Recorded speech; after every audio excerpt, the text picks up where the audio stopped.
The sun dipped low, painting the suburban streets of Willow Creek in hues of gold. Perfectly trimmed lawns and identical houses lined the cul-de-sac, a picture of American tranquility. But beneath this serene facade, a storm was brewing, one that would shake the neighborhood to its core. At the heart of the conflict was David, a war veteran whose quiet strength defined his presence. Having lost a leg in combat, he wore a prosthetic that clicked softly with each step, a badge of his sacrifice. To his family, it was a symbol of courage. To Ellen, the neighborhood's self-appointed HOA enforcer, it was an unsightly object, begging for a citation. Ellen was relentless, patrolling Willow Creek with a clipboard and a glare that could curdle milk. No blade of grass was too long, no mailbox too faded for her scrutiny. Her obsession with HOA rules wasn't just a hobby, it was a religion. For her, order was paramount, and David's prosthetic leg was a blemish on her perfect canvas. The clash began on a lazy afternoon. David sat on his porch, his prosthetic leg resting casually on a stool, glinting in the sunlight. The air hummed with the sounds of suburbia, kids laughing, lawnmowers droning, until Ellen's shrill voice sliced through it. "David!" she barked, pointing at his leg. "That thing violates HOA rules!" The accusation hung in the air, absurd and cruel. David, a man who'd faced far worse than Ellen's wrath, raised an eyebrow. "What rule, Ellen?" he asked, his voice calm but edged with steel. Neighbors paused mid-task, garden hoses drooping, as they turned to watch. Ellen, undeterred, jabbed her finger again. "The rule against unsightly objects. It's in the handbook." Murmurs rippled through the crowd. David's son, Ethan, felt his blood boil.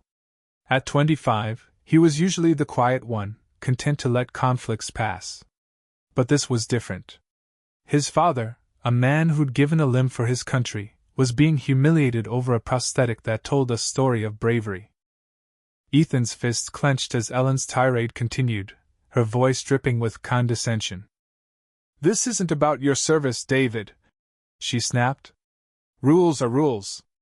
Everyone complies." David leaned forward, his gaze unyielding. "This leg," he said, "is part of me. It's my sacrifice, my story. I won't apologize for it." The crowd stirred, some nodding, others whispering. Ellen's eyes narrowed, her authority challenged in front of her flock. Ethan couldn't take it anymore. He stepped forward, his voice trembling with rage. "Ellen, you're out of line. This isn't about rules, it's about respect. You don't get to shame my dad for what he's been through." Ellen scoffed, waving him off. "Stay out of this, Ethan. Your father's leg is a violation, plain and simple." The tension snapped like a taut wire. Neighbors like Mrs. Carter, a kindly widow, stepped closer, her face tight with disapproval. "Ellen, this is wrong," she said. "David's a hero, not a rule breaker." Mr. Patel, a retired teacher, chimed in. "I've read the HOA handbook. There's no rule against prosthetics. You're making this personal." Ellen's smugness faltered, but she doubled down. "I'm protecting our community's standards," she insisted. Ethan's patience shattered. Driven by a surge of love and fury, he closed the gap between them. In a flash, he grabbed Ellen, lifting her off the ground. With a wrestler's precision, he power-bombed her into the flower bed, petunias exploding around her in a cloud of petals. Gasps erupted. Kids froze mid-game. Ellen sprawled in the dirt, her clipboard skittering across the lawn. For a moment, silence gripped Willow Creek, then chaos. Some neighbors rushed to Ellen, others cheered quietly, and a few stood stunned, unsure whether to condemn or celebrate. Ethan stepped back, chest heaving, his act of defiance hanging heavy in the air.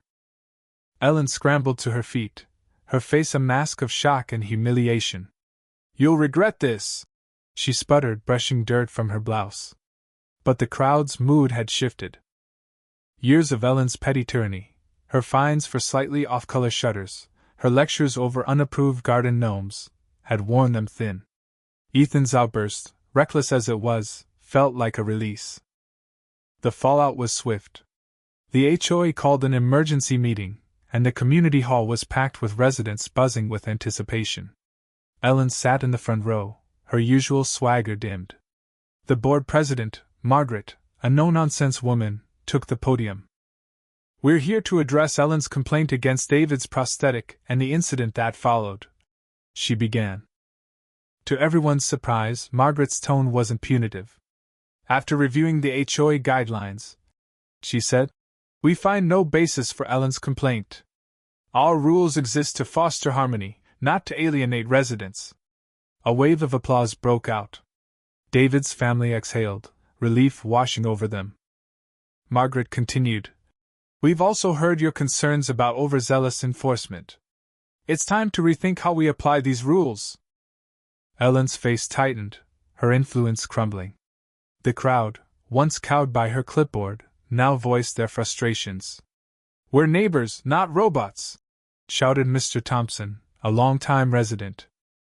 "We need rules that bring us together, not tear us apart." The room roared in agreement, a cathartic outpouring of pent-up resentment. The meeting marked a turning point. Willow Creek began to transform. Mrs. Carter hosted a backyard tea party, where neighbors shared stories over scones. Mr. Patel started a book club, drawing an eclectic mix of residents. The Rodriguez family's knitting circle became a weekly staple, their laughter spilling into the night. These small acts wove a new tapestry of connection, replacing Ellen's rigid order with a spirit of empathy. For David's family, the change was profound. Ethan, once seen as the laid-back son, emerged as a protector, his bond with his father stronger than ever. David, who'd borne Ellen's attack with grace, found renewed purpose. Neighbors invited him to barbecues, sought his wisdom, and thanked him for his service. The cul-de-sac, once tense under Ellen's gaze, now hummed with camaraderie. Ellen, meanwhile, grappled with her fall from grace. Alone at night, she replayed the confrontation, her certainty unraveling. She'd seen herself as the neighborhood's guardian, but the crowd's rejection forced her to question her methods. Slowly, she began to soften, joining the book club and listening more than lecturing. It was a small step, but a start. The incident wasn't just a spectacle, it was a wake-up call. Willow Creek learned that community isn't built on rules alone, but on understanding and respect. David's prosthetic, once a point of contention, became a symbol of resilience, a reminder that even in suburbia, courage can spark change. What do you think? Was Ethan's powerbomb a justified stand against injustice, or a reckless act that went too far? Share your thoughts in the comments below.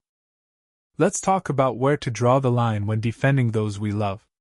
Hit that like button if this story got your blood pumping, and subscribe for more tales of real-life drama.